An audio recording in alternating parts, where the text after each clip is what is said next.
Without wishing to put you on the spot, but would you like to see Roy extend his contract to the World Cup in 2018? Unfair question. No, I think obviously that's down to the FA and down to Roy, but since I've worked with Roy as manager, he's been fantastic for me and great for the team, so hopefully they'll sit down and sort something out, and we'll have a few more years with him. All right, well, thanks for answering that. I told him to do that, that's the setup. I'm sure Kane has got the right people around him.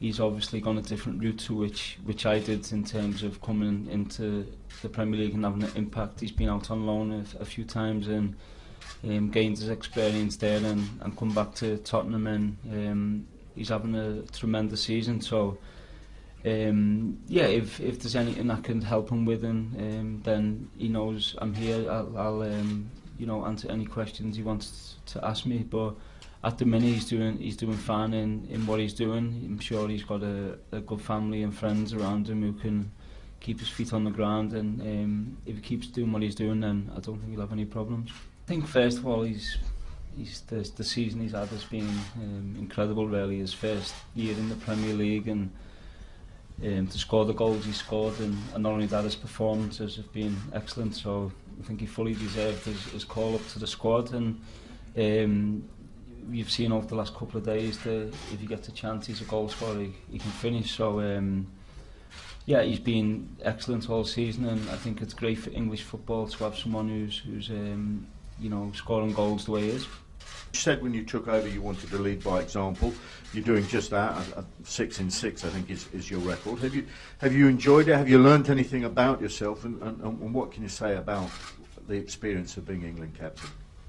Yeah, well, it was obviously huge boots to fill, and taking over from Steven Gerrard, and there's obviously things which you learn along the way. You know, I knew I weren't gonna come into the role and make every decision the right decision. There's obviously different experiences and things you learn along the way, but you know, I'm pleased. The players have reacted well to it, to me being the captain, and you know, we're winning games, so I'm pleased with the job I've done, and hopefully that can continue and we can carry on winning games. How pleased have you been to see your Manchester United teammate Michael Carrick back in the England setup? He got injured last time. It's been 18 months since he's played, but is he ready to play again, do you believe, for his country? Yeah, of course he is. That's why the manager's picked him. I think he's had, this season he's had a few injuries, which has meant he's missed quite a few games for Manchester United, but he's come back fit at the right time. He's come back into the team doing well, and he's deserved his call up to the squad, and if he plays, you know, knowing Michael as I know him, then he won't let anyone down. Where we stand now, we've obviously got still a few tough games left, but you know, it'd be great if we can do that. We know international football is tough, and the most important thing for us is to qualify from the group, but if we can go unbeaten, then it'd be great for us as a group of players, great for the manager and the staff, and obviously even better for the fans. Wayne, final one for me. I do ask this with a smile on my face, but are you still boxing now and then? Right now I'm concentrating on football. Are you allowed to? Are you allowed to, is it in the build-up, as a recreational or training? Or? No one's told me otherwise. So Danny Rose dropped out yesterday. Are you going to replace him? We'll see. I mean, at the moment we don't need to do that because we still have 2 left backs in the squad. We'll see what happens on Friday evening, and if we need to call somebody in, we will. So can you put us out of our misery? Is Harry Kane going to start tomorrow? I'm not prepared to reveal that. I'm not prepared to give our line-up, of course. We're very happy with Harry this week. He's done well. I think I can sort of certainly say that he's not in any way damaged his chances of playing in the full senior team, and I'm pretty sure that over the course of these 2 games we're going to see him make his full debut, but people have to wait and see when that is, and whether it's from the start tomorrow or on Tuesday, or whether it's coming on as a substitute. People have to wait and see. There's been a lot of interest and I think a lot of support this week about what Greg Dyke's been saying. I know that's ongoing, his conversations with the Premier League. Do you think you will benefit from advances which might be made in that direction with homegrown players whilst you're England manager?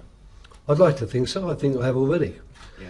If you look at the squad and you look at the age of the squad, and you know we've got a situation now where someone like Wayne at 28, 29 with his 100 or 100 plus caps now, you know the next one you go down, we're going down to Joe approaching 50, and then we're going into the 30s, and we've got lots and lots of players who haven't reached 10 caps yet and haven't reached the age of 23, 24 yet. So I think already we're starting to make those sort of strides, and we're being helped, of course, by some of the clubs who are actually turning their backs or looking beyond so-called big-name foreign players to give homegrown players and young players that have been in their academies a chance. And of course Tottenham at the moment are a big example of that, as were Southampton before, and Harry Kane, I suppose, who's getting, quite rightfully I might add, so many plaudits. He's the best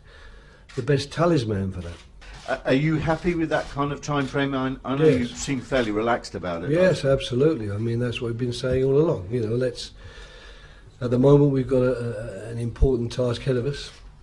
You know, it's all very well to talk about England in France and what England will do in France. We aren't there.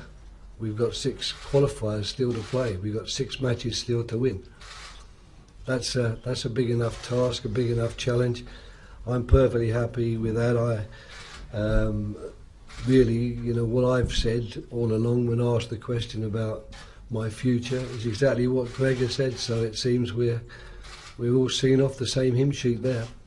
Is it your indication that Raheem Sterling may go back to his club, for example, after the Friday game?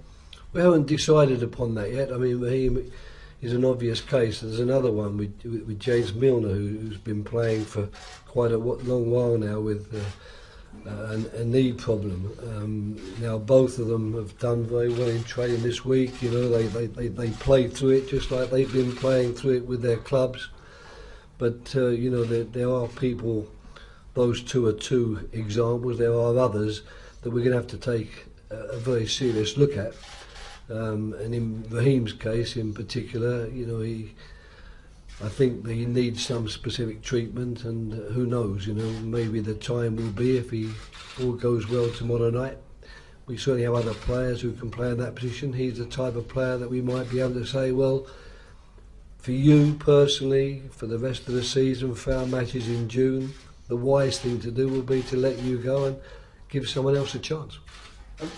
How much have you learned about Lithuania this week? How much have you been telling the players what to expect? Here it is in front of me here. The only problem is, even supposedly linguistically gifted as I am, I still can't pronounce the names. But no, we know about them. We've been through it, and in particular the players know. We've been through their style of play. We've been through their players. So yeah, we think we know enough about them. I guess it's pretty obvious that people know more about Premiership players because they see them all the time than we do about players in countries like Lithuania. But I hope we know enough. And most importantly of all, I hope our players are prepared to do what we want to do and you know, play the game we want to play, and hope that will cause Lithuania the problems that we intend to cause them. You produced a bit of paper there. Yes, that's right, just in case someone asked me for names, because I wouldn't be able to do it off the top of my head. How frustrated were you then that other piece of paper that got all the publicity, that all the cameras were trained on, happened in training? Well, I suppose there's 2 ways of looking at it. I suppose we shouldn't carry pieces of paper around with us, and we should memorise all the players and the positions of players that we want for our training sessions. Or you could say, well, does it really matter if people see the names on a piece of paper when you're going to do a training session? And the only thing I would say is, you know, I would advise people to be cautious in believing that when they see a piece of paper which says what we're going to do in training, that's exactly what we're also going to do when it comes to Friday night or Tuesday night. I'd advise them to be careful. You know, they can speculate and draw their conclusions, but don't blame me if they've got the wrong end of the stick. Everyone knows at the start of the week we suffered a few setbacks, but luckily the squad's big enough to cope with that, and everyone's fit and raring to go.